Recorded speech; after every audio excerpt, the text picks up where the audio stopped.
আসসালামু আলাইকুম ওয়া রাহমাতুল্লাহ। প্রিয় শ্রোতা মণ্ডলী, আশা করি ভালো আছেন। আমি আল্লাহ পাকের মেহেরবানিতে ভালো আছি। আজওয়া খেজুর বাংলাদেশ তথা সারা বিশ্বে এমন কোনো মানুষ নাই যে আজওয়া খেজুর চিনে না বা নাম শুনে না। এই আজওয়া খেজুরের মধ্যে মানব দেহের জটিল এবং কঠিন রোগের প্রতিষেধক রয়েছে।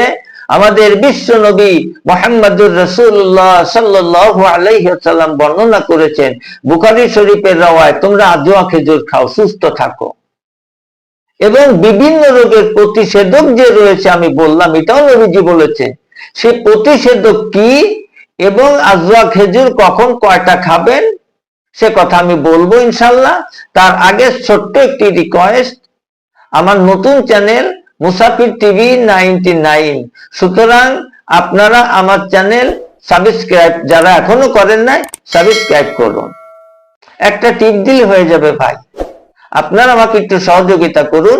এরকম গুরুত্বপূর্ণ ভিডিও নিয়ে আনন্দ চিত্তে আপনাদের সামনে উপস্থিত হব ইনশাআল্লাহ। আমাদের কাছে পাচ্ছেন সকল রোগের জন্য গাছগাছালি ও লতাপাতার আয়ুর্বেদিক অর্গানিক অরিজিনাল ঔষধ। তাই আপনার শরীরকে চাঙ্গা ও সুস্থ রাখতে আজই অর্ডার করুন, অথবা যে কোনো পরামর্শের জন্য হুজুরের সাথে যোগাযোগ করুন নিচের স্ক্রিনে দেওয়া এই নাম্বারে। চলুন, নবী করিম সাল্লাল্লাহু আলাইহি ওয়াসাল্লাম বলেন, তোমরা প্রতিদিন সকালে 7টি আজওয়া খেজুর খাও। 1 নম্বর, আজওয়া খেজুরের মধ্যে ক্যালসিয়াম রয়েছে, প্রোটিন রয়েছে, ফসফরাস রয়েছে, ক্যালোরি রয়েছে, ভিটামিন রয়েছে। সবচেয়ে বড় যেটা আমার নবী বলেছেন, যে ব্যক্তি প্রতিদিন সকালে 7টা আজওয়া খেজুর খাবে, জাদু টুনা বান কুফরি কালাম দেও দানব জিন ভূতের আসর তাকে ক্ষতি করতে পারবে না।